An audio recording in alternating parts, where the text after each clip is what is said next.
నల్గొండ వెళ్దాం మరొకసారి. నల్గొండకు సంబంధించి మా ప్రతినిధి శ్రీనివాస్ మనకు అందుబాటులో ఉన్నారు. ఉమ్మడి నల్గొండ జిల్లా వ్యాప్తంగా ఇసుక తవ్వకాలు జోరుగా సాగుతున్నటువంటి పరిస్థితి కనిపిస్తూ ఉంది. ఇక యథేచ్ఛగా ఇసుక రవాణా 3 పువ్వులు 6 కాయలుగా అక్కడ జరుగుతున్నటువంటి పరిస్థితి అధికారులు చూసి చూడనట్లు వ్యవహరిస్తున్నారు. దీనిపై ప్రజలు ఒక రకంగా మండిపడుతున్నటువంటి పరిస్థితి కూడా అక్కడ నెలకొన్నాయి. దీనిపై పూర్తి అప్డేట్స్ అందిస్తారు. చెప్పండి శ్రీనివాస్. ఓవరాల్ గా నల్గొండ జిల్లా వ్యాప్తంగా చూసినట్లయితే సూర్యాపేట, యాదాద్రి, భువనగిరికి సంబంధించిన అయితేనేమి ఇక్కడ నల్గొండ జిల్లా హెడ్ క్వార్టర్ సమీపంలో ఉన్నటువంటి నదు పరివాహక ప్రాంతానికి సంబంధించినటువంటి ఆలేరు సంబంధించినటువంటి ప్రాంతం చూసినట్లయితే ప్రధానంగా వరంగల్ కు సంబంధించినటువంటి ఆలేరు నియోజకవర్గ ఉన్నటువంటి కొన్ని వాగులకు సంబంధించి అక్కడికి అనుమతి ఇవ్వాల్సినటువంటి మైనింగ్ డిపార్ట్మెంట్ అధికారులు అనుమతి ఇవ్వాల్సి ఉండే. కానీ అక్కడ అధికారులకు తెలియకుండానే వివిధ ప్రాంతాల నుంచి పిల్లలై పారుతున్నటువంటి వాగులను కూడా వదలకుండా ఒకేసారిగా క్రేన్ ప్రొక్లీనర్ తో ట్రాక్టర్ తోటి ఒక దగ్గర డంప్ చేసి దాన్ని ఉసుకగా మార్చుకొని మరొక దగ్గర నుంచి హైదరాబాద్ కు నియరెస్ట్ గా ఉన్నటువంటి ఆలేరు ప్రాంతం నుంచి కూడా పెద్ద ఎత్తున ఉసుక రవాణా అవుతున్నటువంటి పరిస్థితి. అదే విధంగా యాదాద్రి భువనగిరి జిల్లా కానీ సూర్యాపేట చూసినట్లయితే గత పాలకులు 10 సంవత్సరాలుగా వెళ్ళిన క్రమంలోని సంబంధించినటువంటి తుంగతుర్తి నియోజకవర్గంలో గత కొంతకాలంగా పెద్ద ఎత్తున ఒక మాఫియా ఉమ్మడి నల్గొండ జిల్లాలోనే ఒక మాఫియా అని చెప్పవచ్చు. మోత్కూరు సంబంధించినటువంటి జాజిరెడ్డిగూడెం, అరవపల్లి తదితర ప్రాంతాల్లో ఉన్నటువంటి నదీ పరివాహక ప్రాంతంలోని పెద్ద ఎత్తున ఒక టెండర్ మాత్రము నామినల్ గా పెట్టారు. కానీ ఉసుక రవాణా మాత్రము ఏదైతే ఉన్నదో మిగతా ఏదైతే టెండర్ కు సంబంధించినటువంటి విధానంగా తీయకుండా మాఫియాగా ఒక నియమ నిబంధనలకు విరుద్ధంగా పోతున్నటువంటి పరిస్థితి. గత కొంతకాలంగా అనేక మంది ప్రజలు ఏదైతే ప్రభుత్వానికి రావాల్సిన పన్ను కట్టకుండా అక్రమంగా ఉసుక రవాణా చేస్తున్నారని ఎదిరించినటువంటి ప్రజలపై కూడా కేసు పెట్టినటువంటి పరిస్థితి గత పాలకులు.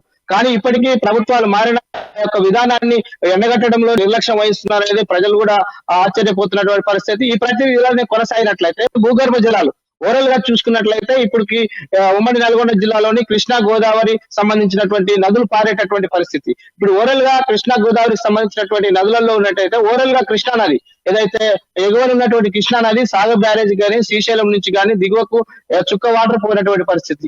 ఈ ప్రాంతంలో ప్రధానంగా చూసుకున్నట్లయితే ఎగువన ఉన్నటువంటి కెనాల్లో ఉన్నటువంటి రిజర్వ్ వాటర్ తోటి కింద బోర్లతో వ్యవసాయం చేసుకున్నటువంటి పరిస్థితి.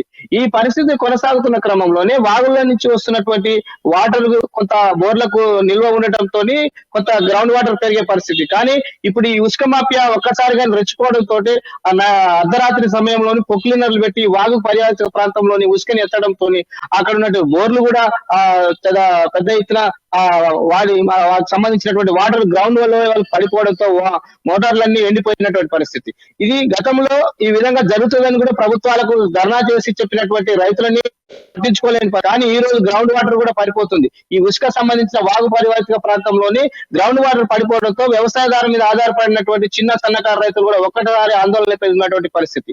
ఇసుక మాఫియాకు ఒక భాగంగా ఆదాయాన్ని తెలుస్తున్నటువంటి పరిస్థితుల్లో అధికారులు మైనింగ్ అధికారులు అయితే జిల్లా పోలీస్ యంత్రాంగం ఒక కమిటీ ఉంటుంది. దీనికి మైనింగ్ సంబంధించినటువంటి ఒక సిఫారసు కమిటీ చేస్తున్నటువంటి క్రమంలో నిబంధనలకు విరుద్ధంగా ఏదైతే ఆ పరివాహిక ప్రాంతంలో ఉన్నదో ఆ నదికి గాని వాగుకు గాని ఉన్నటువంటి ప్రాంతానికి ఒక గవర్నమెంట్ రేట్ ప్రకారం వాళ్ళు తీసుకొని వెళ్లాల్సిన పరిస్థితి. కానీ ఆ పరివాహక ప్రాంతము వాగుకు గ్రామ సరిహద్దుల్లో ఉన్నటువంటి ట్రాక్టర్ల ద్వారా చేసుకొని ఏదైతే హైదరాబాద్ కు ఏదైతే నల్గొండ ఉమ్మడి జిల్లాకు హైదరాబాద్ కు ప్రధానంగా దగ్గరలో ఉన్నటువంటి 70-80 కిలోమీటర్ దూరం ఉన్నటువంటి రహదారుల మీదగానే ఈ ఉసుకని మాఫియా డంపు చేస్తుంది. కానీ ఒక మైనింగ్ అధికారులే గాని ఒక జిల్లా యంత్రాంగం పోలీసు అధికారులే గాని వారిని ఎలాంటి చర్యలు తీసుకోవడం లేదు. ఫిర్యాదు ఇచ్చిన వారిపైనే తిరిగి కేసులు చేస్తున్నటువంటి పరిస్థితి. ఈ పరిస్థితులు ఇలాగనే కొనసాగుతాయి. ఉమ్మడి నల్గొండ జిల్లాలో కృష్ణా నదివారక ప్రాంతంలో ఉన్నటువంటి వాగులన్నీ ఒక్కసారిగాను గుంతలమయమైనటువంటి పరిస్థితి. అదే విధంగా ఈ త్రాగునీరు కూడా ప్రధానంగా చూసినట్లయితే కృష్ణా వాటర్ ఇప్పటికే డెడ్ స్టోరేజ్లకు చేరినటువంటి నాగార్జున సాగర్ ఆ పరిసర ప్రాంతాల్లో ఇప్పటికే బోర్లు అన్ని ఎండిపోయినటువంటి పరిస్థితి. ఇప్పుడు సంబంధించిన వ్యవసాయమే ఆదుకొని వాళ్ళు ఇబ్బంది పడుతున్న రైతులు రేపు వచ్చే ఎండాకాలంలో కూడా త్రాగునీరుకు కూడా ప్రధానమైనటువంటి ప్రమాదకరమైనటువంటి పరిస్థితి. ఓవరాల్ గా చూసుకున్నట్లయితే సాగర్ సంబంధించినటువంటి బెరాజ్ నుంచి 2 పైప్ లైన్లు హైదరాబాద్ త్రాగునీరుకే పోతున్నా.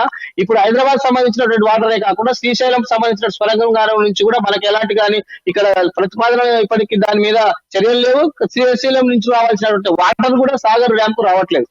కాబట్టి ఇక సూర్యాపేట జిల్లా చూసినట్లయితే ఎస్ఆర్ఎస్పీ సంబంధించినట్టు గోదావరి నుంచి రావాల్సిన వాటర్ అక్కడ సస్యశ్యామలం అని చెప్పుకున్నటువంటి మండలి దాకా వాటర్ రాకపోవడంతో కృష్ణా వాటర్ ఎస్ఆర్ఎస్పీ రాకపోవడంతో ఒక్కసారిగా అక్కడ రైతులు రైట్ శ్రీనివాస్, ప్రధానంగా ముందు నుంచి కూడా గత ప్రభుత్వంలో ఇలాంటి విమర్శలు చాలా వచ్చాయి. దీనిపై కంప్లైంట్స్ వచ్చినటువంటి పరిస్థితి, విచారించినటువంటి పరిస్థితి, అధికారులు మీడియాలో ప్రచారం చేసినటువంటి పరిస్థితి.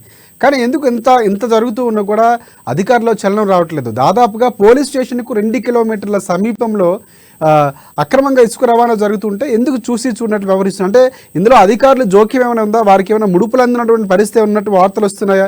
ఏ విధంగా చూడొచ్చు అంటారు? ప్రభుత్వం మారినా కూడా తీరు మారినటువంటి పరిస్థితి. గత ప్రభుత్వంలో నాయకులకి కొంత ముడుపులు వెళుతున్నటువంటి వార్తలు కూడా వినిపించినటువంటి పరిస్థితి. సో పాలన మారినా కూడా వారి తీరు మారట్లేదు. ప్రధానంగా అధికారులు నిర్లక్ష్యం కారణానికి ఏ విధంగా చూడొచ్చు అంటారు?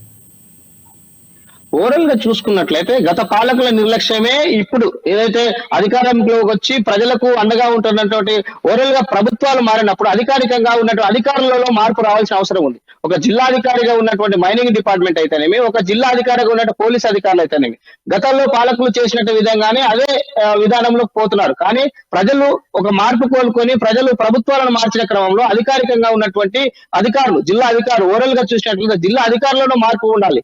గతంలో చూసినట్లయితే ఇప్పుడు ప్రభుత్వాలు చెప్తున్న క్రమంలో ప్రజలకు అందుబాటులో ఉంటున్న పాలకులు, ఆ పాలకులే ప్రధానంగా అధికారాన్ని కూడా మార్పాల్సిన అవసరం ఉన్నది.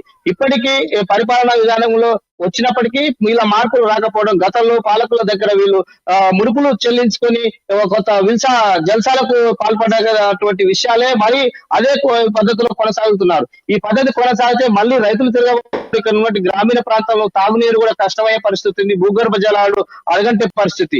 ఏదైతే వాగుకు సంబంధించినటువంటి పరిసర ప్రాంతాలలో చిన్నకారు రైతులు వ్యవసాయం చేసుకుంటున్న పరిస్థితి, వారికి కూడా బోర్లు ఎండిపోతే తీవ్రంగా ఇబ్బంది పడతారు. తాగునీరు కూడా ఇబ్బంది పడే పరిస్థితి ఉంది. ఇది ప్రభుత్వాలు గమనించాలి. అధికారుల యొక్క పనితీరు మారకపోతే ప్రజలు తిరగబడే పరిస్థితి ఉమ్మడి నల్గొండ జిల్లా వ్యాప్తంగా ఉంది. గతంలో తుంగతుర్తిలో కూడా ఉసుక దందా పెద్ద ఎత్తున జరిగింది. దాని మీద రివ్యూ చేస్తామని ఇప్పటి వరకు ఒక రివ్యూ కూడా చేయలేదు. ఇక జిల్లా అధికారుల వ్యతిరేకం మీద పెద్ద ఎత్తున ప్రజలైతే ఆందోళన వ్యక్తం చేస్తున్నటువంటి పరిస్థితి. Right thanks for updates Srinivas. మనం కూడా అక్రమ ఇసుక రవాణాపై ప్రభుత్వం సత్వరం చర్యలు తీసుకునేలాగా ఒక కమిటీ వేసి వారిపై చర్యలు తీసుకోవాలి, వారికి ఒక రకమైనటువంటి విధానాన్ని, ఆ ప్రాసెస్ని అక్కడ మొదలు పెట్టాలని మనం కూడా